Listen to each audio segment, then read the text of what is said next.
नमस्कार। आकाशवाणी जयपुर अजमेर से प्रस्तुत है प्रादेशिक समाचार।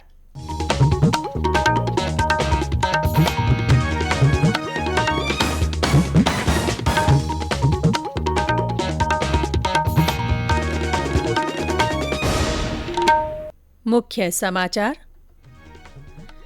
राज्य विधानसभा का 7वां सत्र आज फिर से शुरू हो रहा है।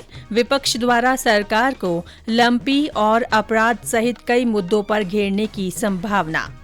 राज्य में सभी उपायों के बावजूद गौवंश में लंपी बीमारी का प्रकोप जारी। लोकसभा अध्यक्ष ने की समीक्षा। केंद्र सरकार संसद के बजट सत्र से पहले नई राष्ट्रीय पर्यटन नीति घोषित करेगी। और राज्य के चयनित जिलों में पल्स पोलियो टीकाकरण अभियान के तहत आज घर घर जाकर पिलाई जा रही है पोलियो रोधी दवा।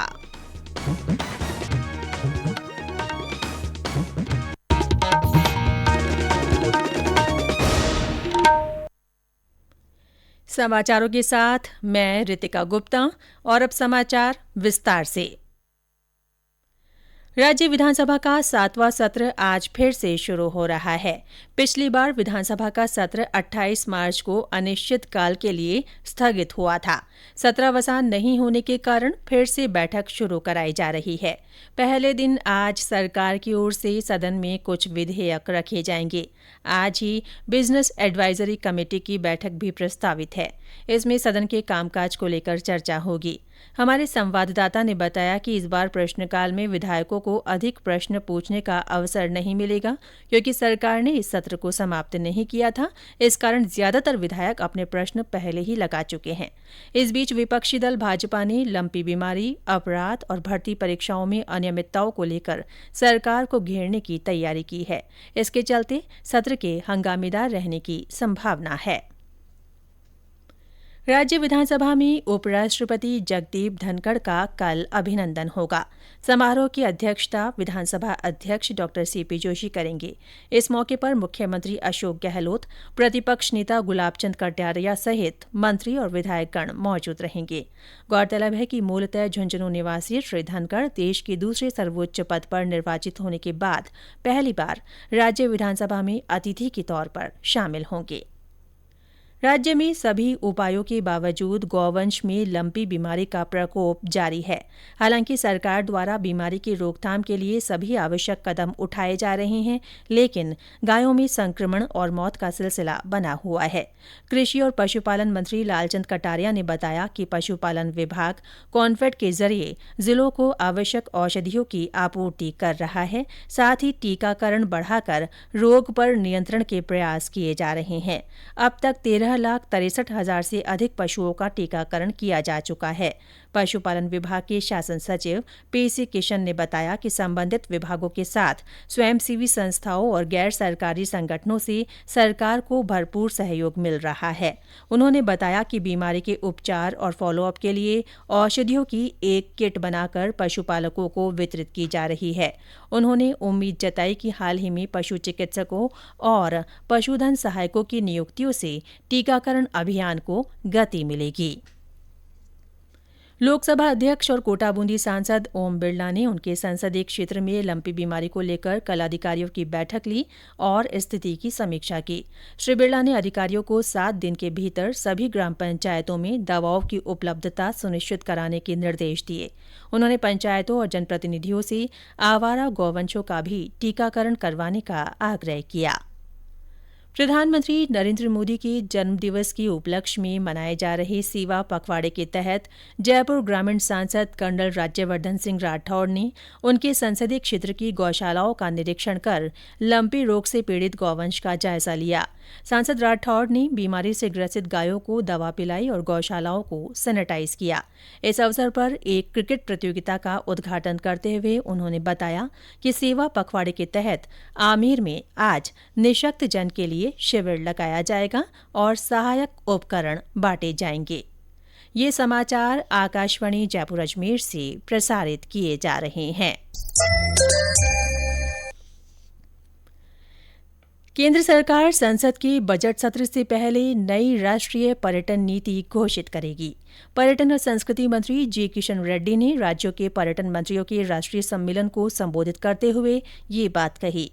उन्होंने कहा कि राष्ट्रीय पर्यटन नीति विभिन्न पक्षों के साथ परामर्श और चर्चा के उपरांत घोषित की जाएगी।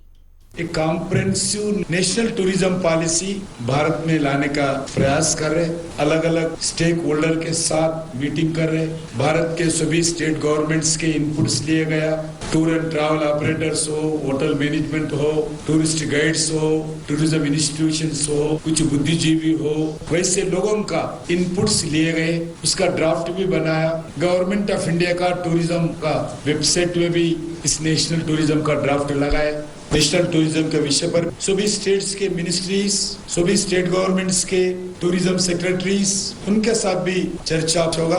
बजट सेशन से पहले ही नेशनल टूरिज्म पॉलिसी देश के सामने हम लाने वाले हैं। श्री रेड्डी ने कहा कि प्रधानमंत्री नरेंद्र मोदी का लक्ष्य पर्यटन को बढ़ावा देने में भारतवंशियों और अनिवासी भारतीयों को शामिल करना है। उन्होंने बताया कि श्री मोदी ने प्रत्येक भारतवंशी से कहा था कि वे कम से कम 5 विदेशी नागरिकों को भारत यात्रा के लिए प्रेरित करें। केंद्रीय मंत्री ने कोविड के दौरान पर्यटन क्षेत्र को हुए नुकसान को देखते हुए इस क्षेत्र को दी गई वित्तीय सहायता 31 मार्च 2023 तक जारी रखने की घोषणा की।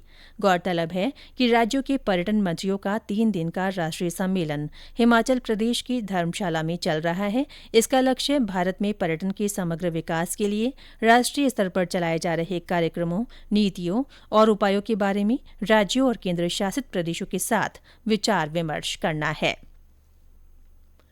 प्रदेश की 1,35,00,000 महिलाओं को राज्य सरकार की ओर से दिए जाने वाले निःशुल्क स्मार्टफोन में 3 साल के लिए इंटरनेट सेवा भी मुफ्त दी जाएगी। मुख्यमंत्री अशोक गहलोत ने कल जोधपुर में बरकतुल्ला खां स्टेडियम के नवीनीकरण कार्यों के लोकार्पण समारोह में कहा कि इससे बच्चों की ऑनलाइन पढ़ाई में सुगमता होगी। इस मौके पर मुख्यमंत्री ने कहा कि जोधपुर में जल्दी ही क्रिकेट अकादमी स्थापित की जाएगी। श्री गहलोत ने कहा कि प्रदेश में खेलों के विकास और खिलाड़ियों के उत्थान के लिए सरकार कोई कमी नहीं रख रही है।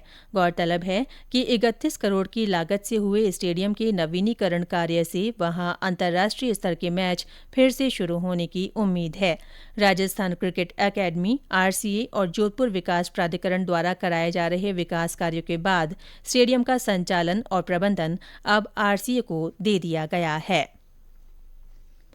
राष्ट्रव्यापी कोविड टीकाकरण अभियान के अंतर्गत देश में अब तक 216 करोड़ 56 लाख से अधिक टीके लगाए जा चुके हैं। कल 14,84,000 से अधिक टीके लगाए गए। इस दौरान देश भर में 5,664 से अधिक नए कोविड मामलों की पुष्टि हुई और 4,555 लोग स्वस्थ हुए हैं। स्वस्थ होने की दर 98.71% है। इस बीच राज्य में कल कोरोना संक्रमण के 115 नए मामले सामने आए हैं, जबकि 153 मरीज संक्रमण मुक्त हुए। सक्रिय मरीजों की संख्या घटकर 1,193 रह गई है। चिकित्सा विभाग की ओर से जारी रिपोर्ट के अनुसार कल जयपुर में 30, जोधपुर में 21, अलवर में 11, अजमेर में 8, उदयपुर में 6, भीलवाड़ा, दौसा, कोटा और सीकर में 5-5, चित्तौड़गढ़, हनुमानगढ़ और नागौर में 3-3, प्रतापगढ़, डूंगरपुर और बांसवाड़ा में 2-2 और बारां, भरतपुर, बीकानेर तथा टोंक में 1-1 नया संक्रमित सामने आया। प्रदेश के चयनित 21 जिलों में कल से राष्ट्रीय पल्स पोलियो टीकाकरण अभियान शुरू हुआ। पहले दिन स्वास्थ्य केंद्रों और विशेष टीमों की ओर से 5 साल तक के बच्चों को पोलियो की खुराक दी गई। राज्य के करीब 43 लाख बच्चों को पोलियो की खुराक दी गई, जो लक्ष्य का 57% से अधिक है। दवा पीने से छूटे बच्चों को अभियान के तहत आज और कल घर घर जाकर पोलियो की खुराक दी जाएगी।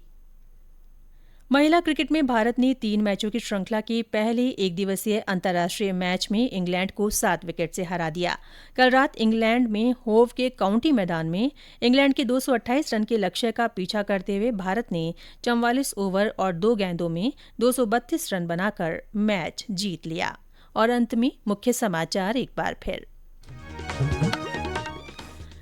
राज्य विधानसभा का 7वां सत्र आज फिर से शुरू हो रहा है। विपक्ष द्वारा सरकार को लंपी और अपराध सहित कई मुद्दों पर घेरने की संभावना है। राज्य में सभी उपायों के बावजूद गौवंश में लंपी बीमारी का प्रकोप जारी है। लोकसभा अध्यक्ष ने स्थिति की समीक्षा की है। केंद्र सरकार संसद के बजट सत्र से पहले नई राष्ट्रीय पर्यटन नीति घोषित करेगी। और राज्य के चयनित जिलों में पल्स पोलियो टीकाकरण अभियान के तहत आज घर घर जाकर पोलियो रोधी दवा पिलाई जा रही है। इसी के साथ प्रादेशिक समाचार बुलेटिन समाप्त हुआ। नमस्कार।